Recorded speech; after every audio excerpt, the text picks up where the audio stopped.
अगर कोई बड़ी बीमारी बताएगा तो उस समय पर शीतल आरती का प्रयोग करें। एक पुष्प हाथ की हथेली में रख लीजिए, एक पुष्प हाथ की हथेली में रख लीजिए, और यहां तक शास्त्र कहता है अगर हो सके तो आंकड़े का अगर पुष्प मिल जाए, हमारे यहाँ क्या बोलते हैं उसको, मंदार का फूल, आंकड़े का फूल, अकौए का फूल, जो शंकर भगवान पे चढ़ता है, छोटा सा होता है, घुंघरू जैसा होता है वो, उसको तुम्हारे यहाँ क्या बोलते हैं हरियाणा में? आंख के पुष्प बोलते हैं। आंख का पुष्प मिल जाए तो ज्यादा अच्छा,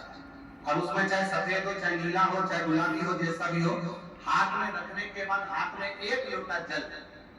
भगवान शंकर के शिवालय में जब आप प्रवेश करें, और प्रवेश करते समय भगवान के सम्मुख में जब भगवान शंकर के साक्षी में जब पहुंचे, आपके सामने पूजन में कोई भी सामग्री नहीं है, आपके पास में न दिया है, ना बाती है, ना अगरबत्ती है, ना चंदन है, ना कपूर है, ना कोई सामग्री है, केवल एक आम का पुष्प और एक लोटा जल आपके पास में है। शिवालय में पहुंचकर शीतल आरती का प्रयोग करो। 11 बार भगवान शंकर के 11 रुद्रों का स्मरण कर जब 11 बार शंकर के शिवलिंग के ऊपर से नीचे तक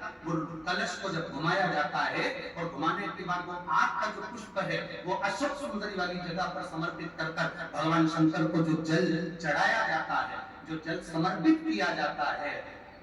डॉक्टर भले तुमसे कह रहा हो कि तुम्हें बड़ी बीमारी के चांस हैं, आप जाकर एक बार चेक कराना, तुम्हें वो बड़ी बीमारी निकलेगी ही नहीं, उस रोग से ये शीतल आरती, इसको शीतल आरती का शिव की प्राप्ति का, एक रोग से मुक्त होने का। अब आपसे कोई कहे कि ये शीतल आरती का प्रयोग सबसे पहले किसने करा, तो आपको ध्यान लगाना है इस प्रयोग को, सोमनाथ जी की कथा का स्मरण करिएगा, सोमेश्वर की कथा का स्मरण करिएगा।